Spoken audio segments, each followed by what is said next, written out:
Been a few days. I've been too exhausted to read our bedtime story, but I want to finish The Alchemist read, page 78.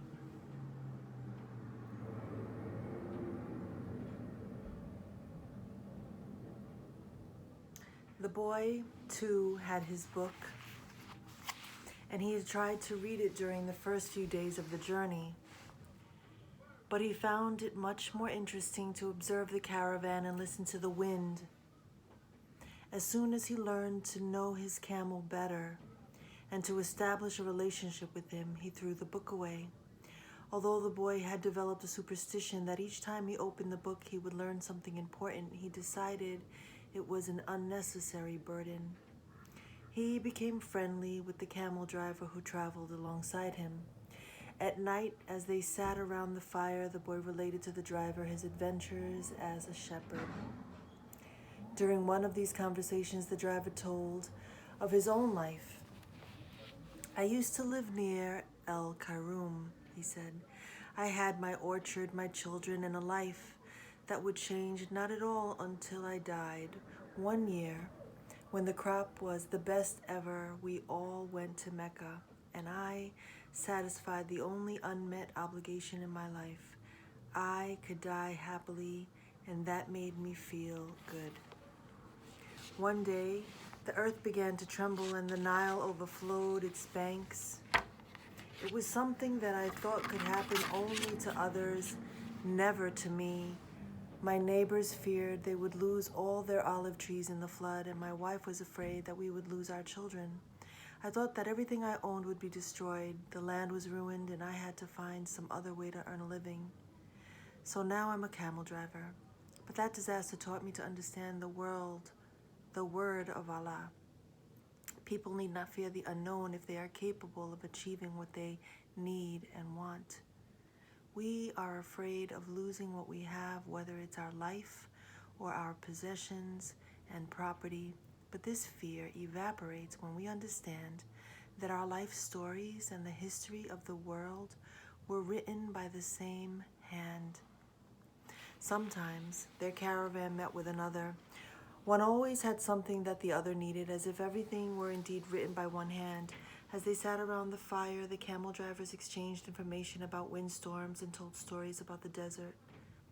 At other times, mysterious hooded men would appear.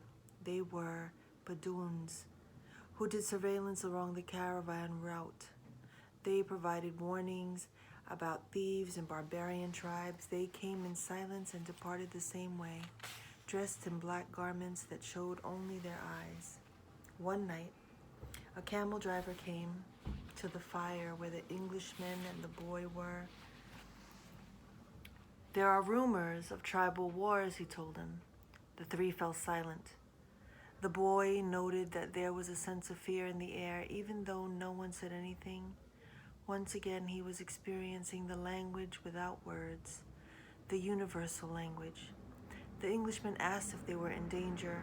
"Once you get into the desert, there is no going back," said the camel driver. "And when you can't go back, you have to worry about the best way of moving forward. The rest is up to Allah, including the danger."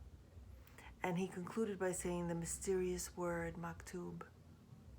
"You should pay more attention to the caravan," the boy said to the Englishman after the camel driver had left. "We make a lot of detours, but we're always heading for the same destination, and you ought to read more about the world," answered the Englishman. "Books are like caravans in that respect." The immense collection of people and animals began to travel faster. The days had always been silent, but now, even the nights when the travelers were accustomed to talking around the fires had also become quiet. And one day, the leader of the caravan made the decision that the fires should no longer be lighted, so as not to attract attention to the caravan. The travelers adopted the practice of arranging the animals in a circle at night, sleeping together in the center as protection against the nocturnal cold. And the leader posted armed sentinels at the fringes of the group. The Englishman was unable to sleep one night. He called to the boy and they took a long walk. They took a walk along the dunes around the encampment. There was a full moon, and the boy told the Englishman the story of his life. The Englishman was fascinated with the part about the progress achieved at the crystal shop after the boy began working there. That's the principle that governs all things, he said. In alchemy, it's called the soul of the world. When you want something with all your heart, that's when you are closest to the soul of the world. It's always a positive force.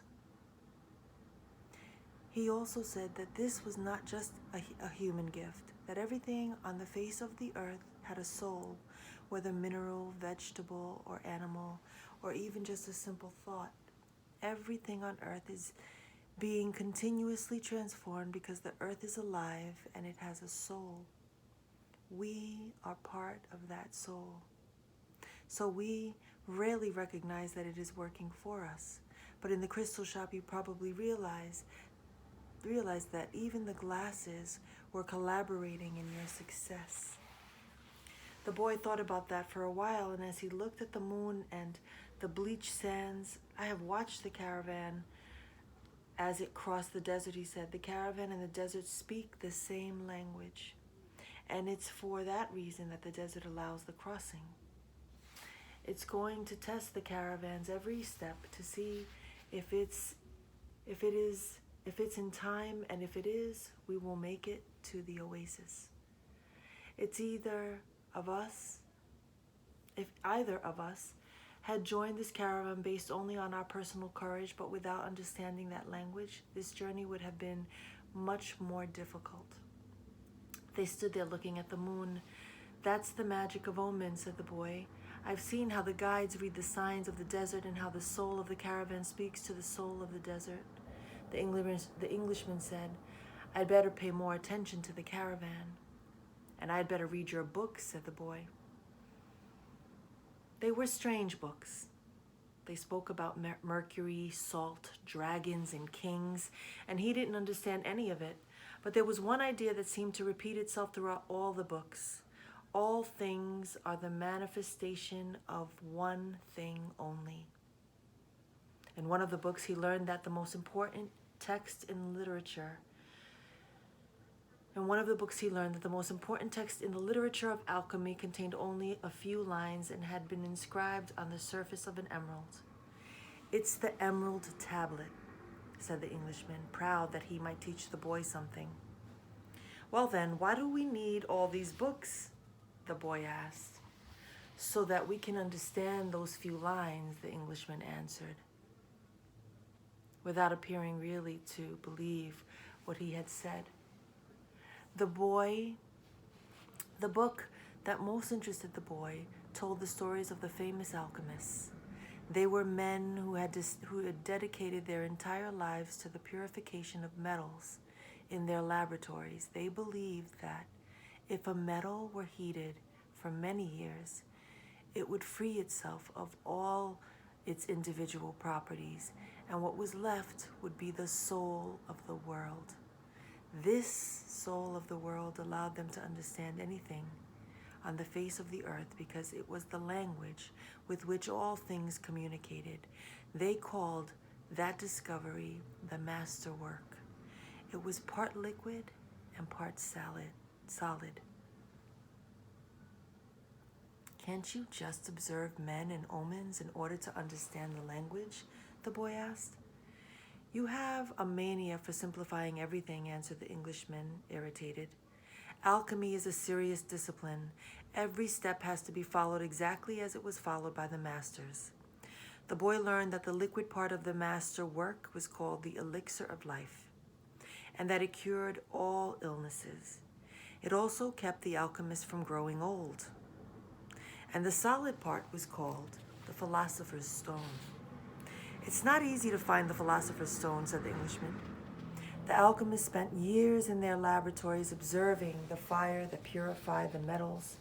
They spent so much time close to the fire that gradually they gave up the vanities of the world. They discovered that the purification of the metals had led to a purification of themselves. The boy thought about the crystal merchant. He had said that it was a good thing for the boy to clean the crystal pieces so that he could free himself from negative thoughts. The boy was becoming more and more convinced that alchemy could be learned in one's daily life. Also, said the Englishman, the philosopher's stone has a fascinating property. A small sliver of the stone can transform large quantities of metal into gold. Having heard that, the boy became even more interested in alchemy. He thought that with some patience, he'd be able to transform everything into gold. He read the lives of the various people who had succeeded in doing so: Helvetius, Elias, Fulcanelli, and Geber. They were fascinating stories. Each of them lived out his personal legend to the end. They traveled, spoke with wise men, performed miracles for the incredulous, and owned the philosopher's stone and the elixir of life. But when the boy wanted to learn how to achieve the masterwork, he became completely lost. There were just drawings. Coded instructions, and obscure texts.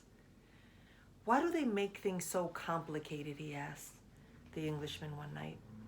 The boy had noticed that the Englishman was irritable and missed his books. So that those who have the responsibility for understanding can understand, he said. Imagine if everyone went around transforming lead into gold. Gold would lose its value. It's only those who are persistent and willing to study things deeply who achieve the master work. That's why I'm here in the middle of the desert. I'm seeking a true alchemist who will help me to decipher the codes. When were these books written? The boy asked. Many centuries ago. They didn't have the printing press in those days, the boy argued. There was no way for everybody to know about alchemy. Why did they use such strange language? Why so many drawings? The Englishman didn't answer him directly. He said that for the past few days he had been paying attention to how the caravan operated, but that he hadn't learned anything new. The only thing he had noticed was that talk of war was becoming more and more frequent. Have a good night, everyone. See you tomorrow.